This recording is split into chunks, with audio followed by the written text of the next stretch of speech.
Is it their fault or not? Well, Yosef doesn't seem to be so clear about that.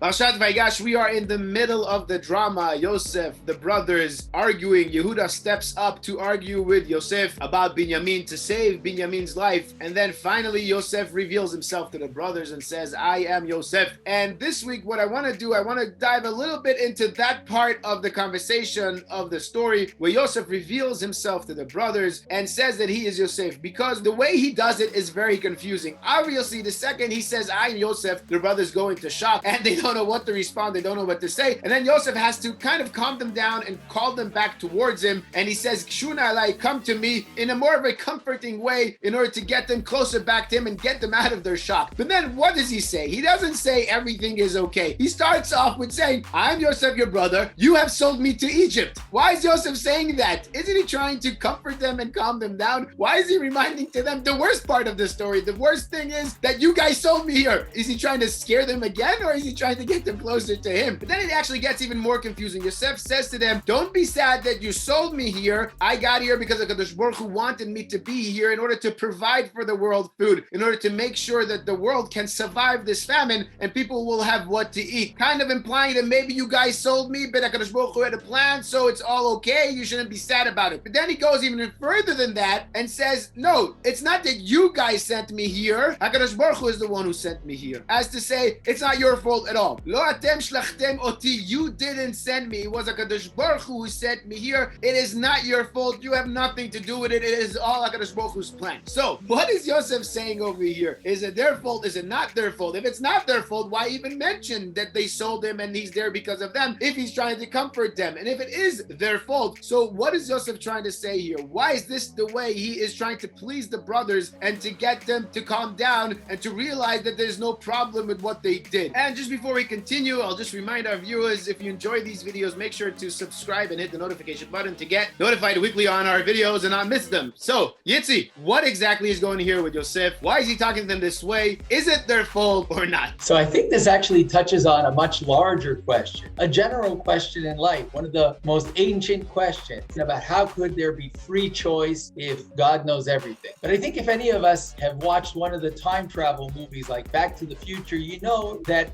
knowing the future doesn't change it as long as you don't get involved. But the bigger question is, but that's not how we see HaKadosh Baruch Hu. We see him involved in the world. We believe in Hashgacha, and that's the bigger question. Not how does he know everything if there's free choice, but who runs the world? Is it us with our free choice, or is it HaKadosh Baruch Hu? If he leaves it to us to decide, then where exactly does he run the world? And if it's him running the world, then we don't have free choice. That's the question that Yosef is actually dealing with here. Because to come tell the brothers, you didn't sell me, he can't do that. They did sell him. There's free choice. It was their decision to sell him. And to say, it's God, then it wasn't them. So the question is not only whose fault this is, but how does this even work? If it's HaKadosh Baruch Hu sending me here, then it wasn't them. If it's them, then it's not HaKadosh Baruch Hu. How can you have those both together? And the Sfat Emet here answers this with a very, very deep concept. He says, yes, everything comes from the creator, from the source of all. Everything happens in HaKadosh Baruch Hu's world because HaKadosh Baruch Hu makes it happen, allows it to happen. And still, the sinner is punished for his sin. So what he's saying is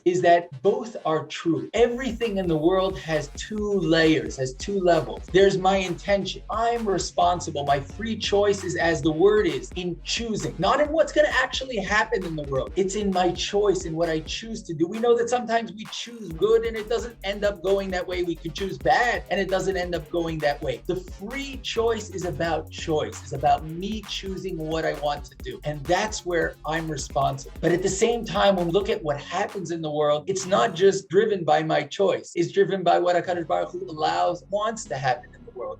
And these two are always living in parallel. And they may never meet. I may be stuck in my world and stuck in my choices and be blamed for my sins. And there it ends. But says the Sfat Emet, if we look carefully, something's happening here. There's a key word, and the word is ve'ata, and now. And Chazal teach us that word means tshuva, because and now is saying what was until now is one thing, and now is something else. So it hints to tshuva. And that shows up twice here. The first time it says says, and now don't be sad that you sent me. And now you didn't even send. Why are there two? Because we know there are two types of tshuva. There's the basic tshuva, when I recognize I did something wrong. Tshuva miyira, I fear of God, fear of sin. I recognize the sin that I did. And that's step number one. I'm sorry about it. I did the sin. The sin is the sin, but don't be sad. You can look a little bit beyond it. You can see the bigger picture. All is really going to end up for the good. But that's step one. But Chazal teach us something very interesting, that when someone does tshuva, his sins, his intentional sins become like shgagot, become like mistakes. But that's only in tshuva me'ira. In tshuva me'ahava, when tshuva is from love, then your sins, your intentional sins become merits, which is a very strange thing. I can understand that my sins are forgiven. I can understand that I'm able to move on, but my sins become merits. Many mefarshim try to answer this. It's not that they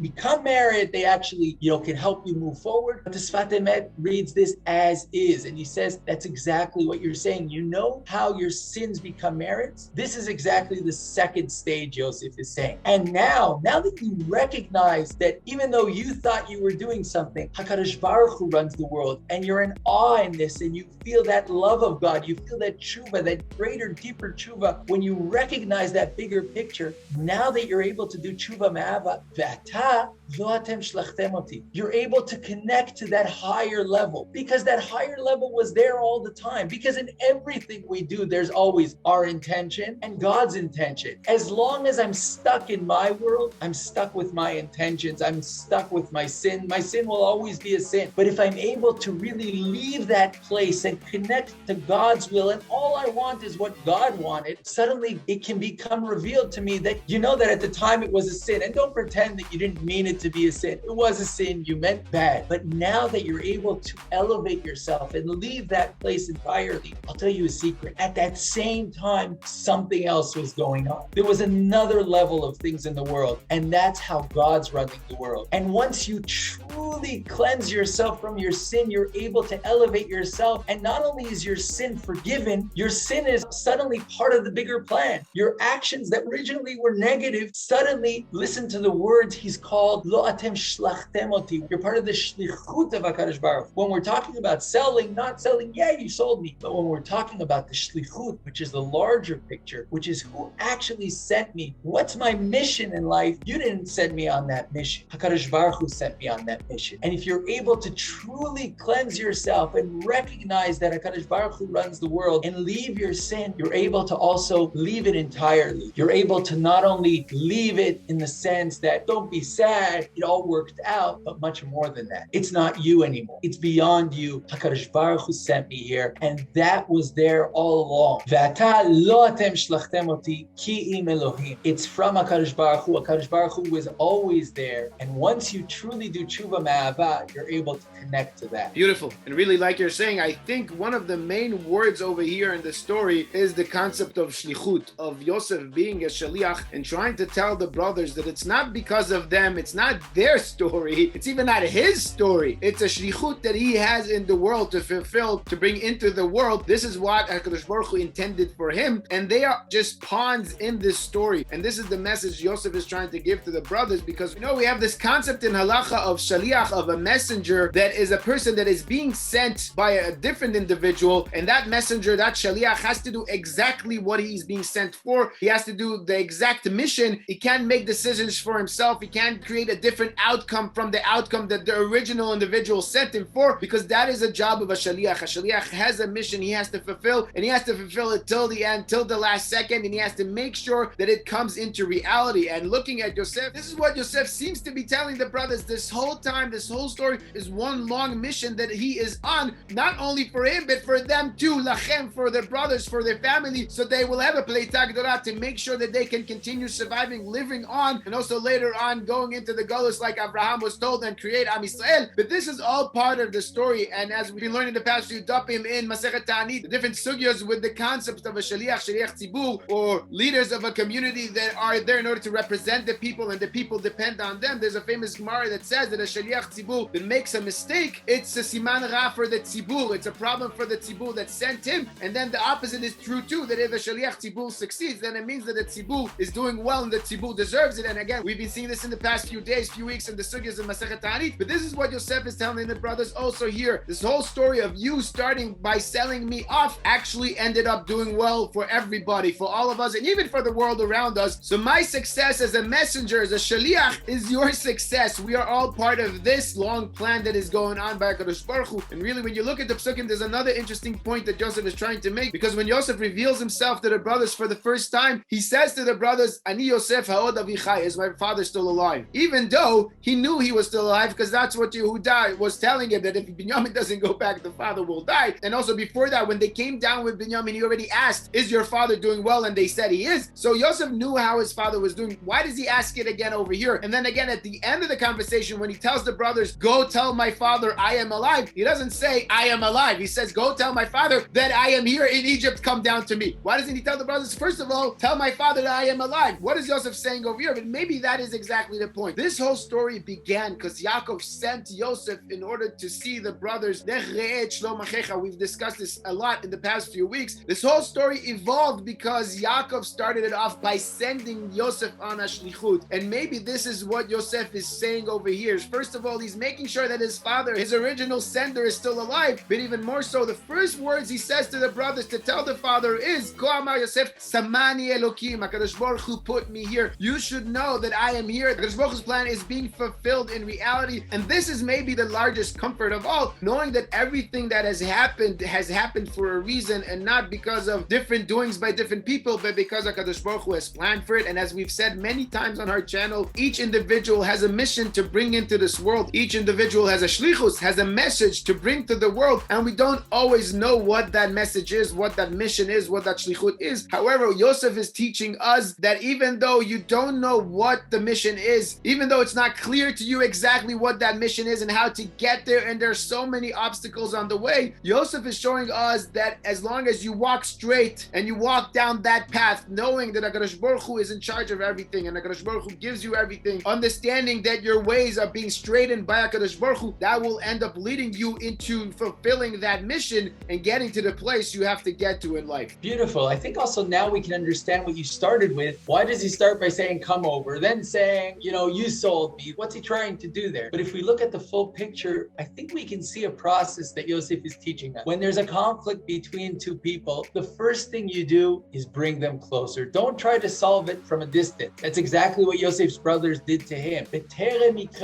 Before he came too close, they planned how they're going to get rid of him. If he would have come too close, maybe it would be too late. Maybe they couldn't get rid of him anymore. Coming too close is the way to first resolve a conflict. But then the second thing he's saying is, don't ignore the problem. Don't just jump and say, oh, all is fine. There's a big elephant in the room. You guys sold me to Egypt. Let's first talk about that. Let's first acknowledge that. Ani Yosef achichem asher mechaltem oti Mitzrayim. We're not escaping that. That's the reality. It is what it is. And from there, he can move on to actually comforting them. I'm not running away. I'm not ignoring it. It's in there. But now let's look further. Now let's zoom out. Now let's see that bigger picture. And first, on the basic level, don't worry. He tries to comfort them. Don't be sad. It's all for the good. And after doing that, only then he raises up to the more bigger picture, to the spiritual picture, to the picture of emunah, of faith, of now zoom out really, and you'll be able to see an entirely different picture as we discussed before. Beautiful. And we'll just remind our viewers what we discussed last year in Parshat Vayigash. We talked about why does Yaakov say Kriyat Shema exactly when he's meeting Yosef? Wasn't he excited to see Yosef? Why is HaKadosh Baruch Hu telling him not to worry to go down to Egypt? Again, wasn't Yaakov running to Egypt to see Yosef? What is going on in that part of the Parsha? We'll link that video right now. And again, like I said in the beginning, if you haven't subscribed to the channel, please consider subscribing right up here, and feel free to like the video, comment below, share it with your friends, and we'll see you next week. Shabbat Shalom. See you next week. Shkoyach and Shabbat Shalom. For more Talking Torah videos on different topics, check out our YouTube channel.